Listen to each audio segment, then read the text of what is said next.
Depuis plusieurs années, nous constatons qu'il y a de plus en plus de travailleurs autonomes, de moins en moins de salariés, en quelque sorte. Le salariat change, les postes permanents dans les entreprises se font de plus en plus rares. Le bon vieux poste syndiqué, protégé, Liberté 55 n'existe presque plus.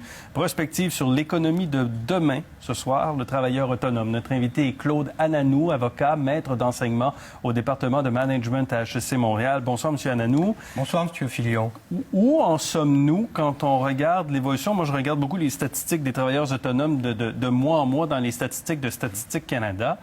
Mais combien ça représente, là, les travailleurs autonomes, dans nos travailleurs? Alors, il y a eu une évolution. En 1976, il y avait 10%. Fin des années 90, on était monté à 15%. Et il y avait des projections pour 2010 qu'on serait rendu dans les 20%. Alors, on s'est aperçu qu'en 2010, on a stagné un petit peu aux 15%.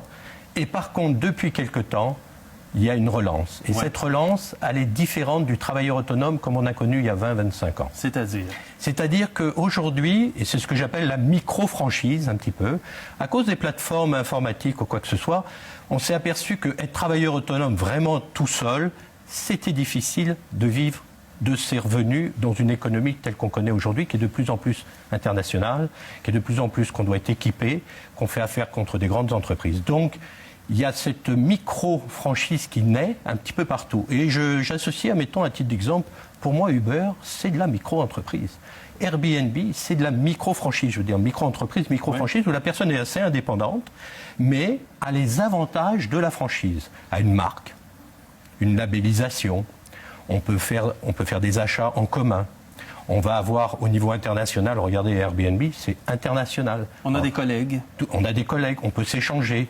Le franchiseur, entre guillemets, va peut-être nous apporter certains supports informatiques, des supports en comptabilité, de la formation, des stages pour mieux vendre, quoi que ce soit. Donc regardez l'encadrement qu'offrent ces plateformes qui sont en fait, qui font travailler des travailleurs autonomes, qui sont des travailleurs autonomes dans le sens du terme légal, mais qui sont maintenant fédérés, ce que j'appelle fédérés. Parce qu'on sent que les travailleurs autonomes ont besoin de ça, parce qu'il y a une sorte de précarisation du marché du travail qui s'est installée. Beaucoup de gens travaillent de la maison, ils sont seuls, sont mal protégés, ils n'ont pas assez d'épargne. Ça, c'est une solution pour solidifier leur structure de travail. Complètement. Et de vie. Et je reprends encore cet exemple, admettons, avec Uber. Quand Uber vous dit, si vous êtes coincé par la police, on vous saisit votre voiture, on va vous la payer. Les gens n'auraient pas pris ce risque antérieurement. Et donc, il y a tous ces avantages qui sont offerts. Alors, je dis, ça va venir de deux formes. Soit des franchises comme ça qui vont proposer comme des micro-franchises. Et quand on me dit que c'est du travail parallèle au noir ou je ne sais quoi, pas plus que ça. Pour moi, je dis, si demain le fisc devait aller chez Airbnb ou Uber, puis de dire, donnez-moi la liste à qui vous avez fait des paiements parce que vous allez déduire ça de vos revenus. On va avoir un repérage de ces gens-là. Donc, c'est des gens quand même qui pourraient être repérés comme des micro-entreprises et des micro-franchises. Et cela dit, il peut y avoir du franchisage, entre guillemets, ou du rassemblement de travailleurs autonomes dans des secteurs qui sont tout à fait légaux et dans des activités qui sont tout à fait légales ou non pas, ou je dirais litigieuses, parce qu'Uber est quand même litigieux en ce moment. C'est une loi, mais on peut provoquer ces lois. Mais il y a un paquet de secteurs qui sont en activité en ce moment où ces travailleurs autonomes peuvent se mettre ensemble. Complètement. Et je vais vous donner un exemple québécois qui est un succès mondial, c'est les services ménagers résidentiels ADEL. Quoi de plus que travailleur autonome d'une femme de ménage qui travaillait et qui avait ses 3-4 clients. Or, le concept ADEL de franchise, c'est pas pour créer des franchises avec 250 employés ou 50 autres. Bien souvent, c'est le mari et la femme qui achètent une franchise ADEL et qui démarrent avec eux-mêmes, mais avec un encadrement AML, avec une marque, une labellisation, un processus d'affaires ou quoi que ce soit. Donc ce modèle-là... Est-ce que ça vient pas institutionnaliser ou en tout cas automatiser dans notre système économique et de travail une sorte de précarisation du marché du travail en acceptant ça? Parce que là, vous me parlez du travail ménager. Un homme et une femme décident de faire des ménages, mais ils pourraient former aussi un syndicat.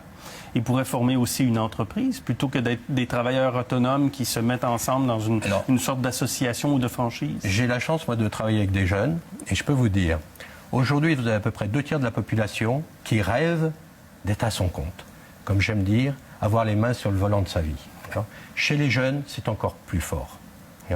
Vous avez chez les jeunes sûrement un bon tiers, pour ne pas dire presque 40%, qui veulent vraiment se lancer à leur compte. Se lancer à leur compte sans monter une grosse entreprise. Travailler à l'heure qu'ils veulent, dans le domaine qui leur plaît, qu'ils ont des compétences, qui pourront changer, qui vont rester.